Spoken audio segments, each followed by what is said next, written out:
So yesterday, I made a video about a studio that is creating a game in probably the worst way possible. This studio is doing some of the most immoral things I have ever seen a studio do in the game development industry. But I don't want all my videos to be completely negative and focusing on bad people doing bad things, because there's also a lot of really good people doing a lot of really good things. And this video is going to be about one of those people doing something that I have an insane amount of respect for. If you guys don't remember, a few months ago, Unity, the game development engine, basically had a public meltdown where they started changing their terms of service and their agreements to go back on basically everything that makes Unity a good, indie-friendly game engine. And I'm not going to go into all of the details about what Unity was going to do, because, I mean, it was bad. It was bad. If you want, you can look into it. But long story short, a huge number of Unity developers started to realize that they weren't even going to be able to launch their game using the Unity game engine anymore, because the changes that Unity was making would literally bankrupt them and destroy their studio. It was that bad. It was that bad. And a lot of people started talking about, okay, well, if we can't use Unity anymore, where are we going to go? Because Unity is one of the best game development engines out there, other than something like Unreal Engine. And there's not really many choices that game developers have when it comes to like choosing a game engine to make your game in. There's a couple, but if you're going to be making a 3D first-person shooter, you're not making that in Game Maker. Let's just put it that way. But here's the cool thing. There's a couple of game engines out there that are community-made and open source. Things that, for people who watch my channel, know are just buzzwords for me that I absolutely love. Oh my gosh. Community-made, open source game engine? Yes, please. But the issue is that a lot of the game engines out there that are open source and community-made, I mean, they're just not as good as what Unity is, or Unreal Engine. There's a couple that are pretty close, but nothing really gets to where Unity's at, except for maybe one. And the one game engine that's actually getting dangerously close to being as good as Unity, that is community-made and open source, is the Gdau Engine. Although nobody can agree on how to say it, because some people say it's Godot and some people say it's Gdau. I'm pretty sure it's Gdau. We're just going to go with that for this video. Gdau Engine. And this game engine is kind of similar spiritually to our project that we're making, our first-person shooter game that's also free, except the primary difference is that our game is just a free little game on Unreal Engine, whereas the Gdau Engine is literally a complete game engine made from scratch under an open source MIT license, which is just insane. And the primary way that they fund development is through Patreon, through donations. It's incredible. But the issue is that because they're community funded and because they are open source and developed by volunteers, I mean, they're not making that much progress compared to something like Unreal Engine, which has Fortnite money, and they're just, exactly. But after the Unity debacle, a lot of people were like, well, hey, maybe utilizing Gdau would be a good alternative to Unity. And a bunch of people tried moving their games from Unity to Gdau.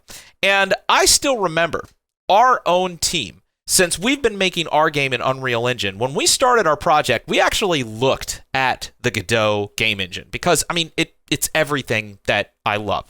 It's open source, it's community made, it's MIT licensed, it's awesome.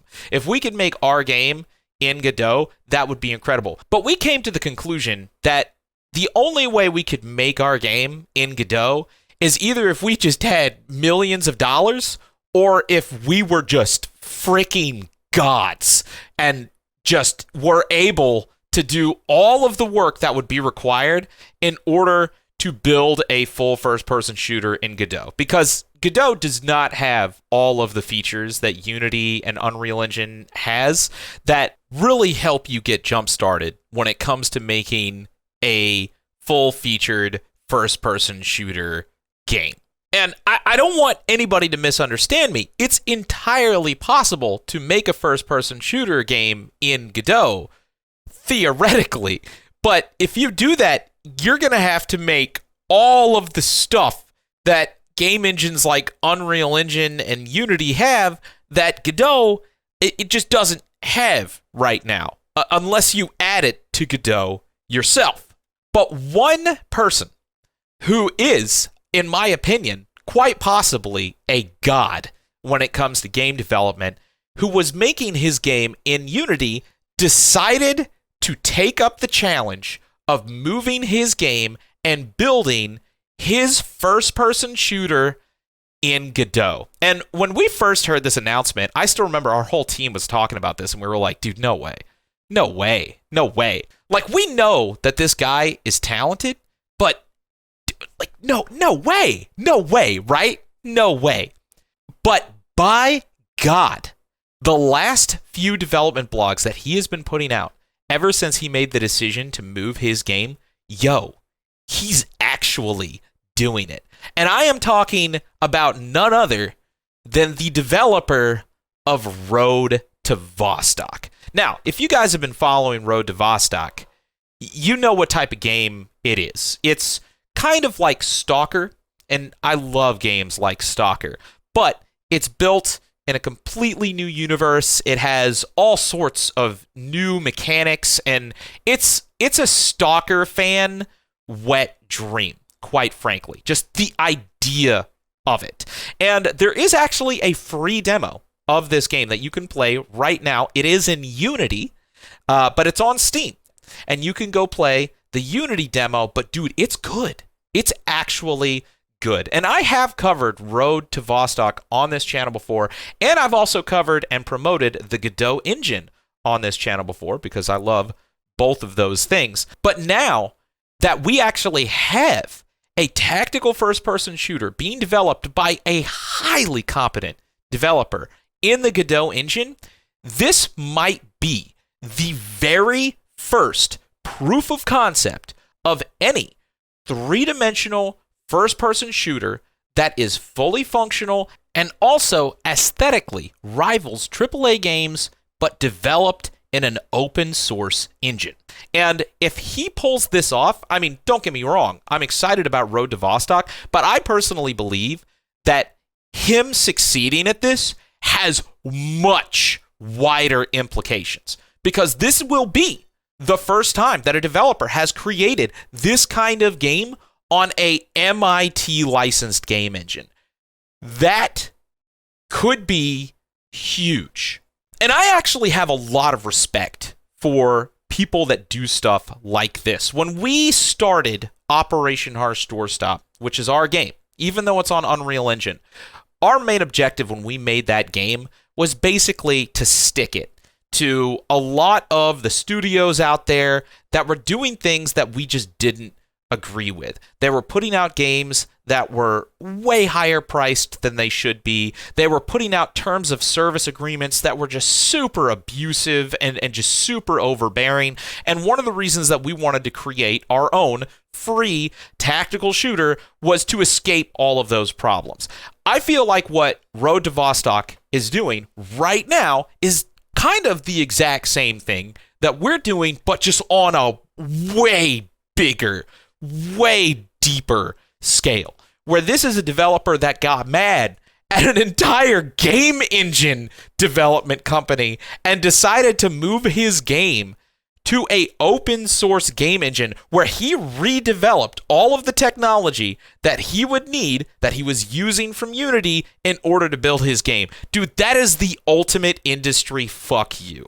Absolutely, hands down, way cooler than anything that I could even aspire to do. This man has done. And it's like, dude, this man might have just beat me at my own game when it comes to just ruffling industry feathers. And I just can't get enough of it. I love what he is doing.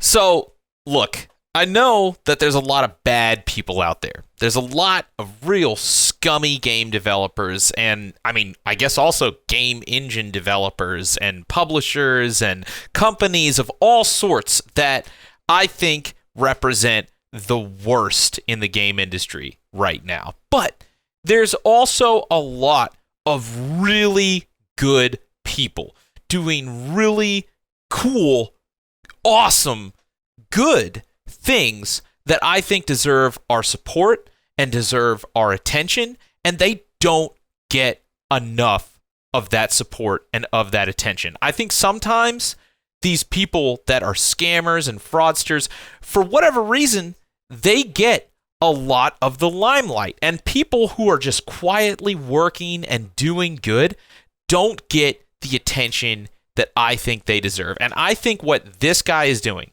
with Road to Vostok absolutely deserves your attention. So, if you are a fan of games like Stalker or Escape from Tarkov or anything like that, and you're also a big fan of open source software and really cool game development initiatives that aren't just making a cool game, but are proving a point about how game developers can be more free, more in control of their own artistic aspirations and their own technology that they can use to create the kinds of products that they want to make without any restrictions, you should be following these projects. You should be following the Gdau Engine, you should be following Road to Vostok, and you should be following even more projects that are similar to this, which I'm sure I am also going to cover on this channel. So that's it for today. I just wanted to balance out my previous video with a little bit more positivity because,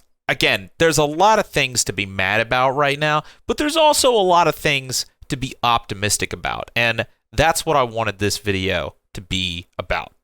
I'm going to be covering a lot more of these topics over the coming weeks and months, so if you want to stick around, make sure you press that subscribe button. I'm very close to 1 million subscribers, very excited about hitting that milestone, and of course, if you want to also download our own game for free, link is down in the description. It's on Steam. That is going to increasingly become more and more of a focus, both for myself personally and also a regular topic that I'm going to be talking about on this channel. Thank you guys for sticking with me through all of the craziness over the last couple of weeks and quite frankly over the last many years, and I assure you, there is a lot of bright things to look forward to in the coming months and the coming years.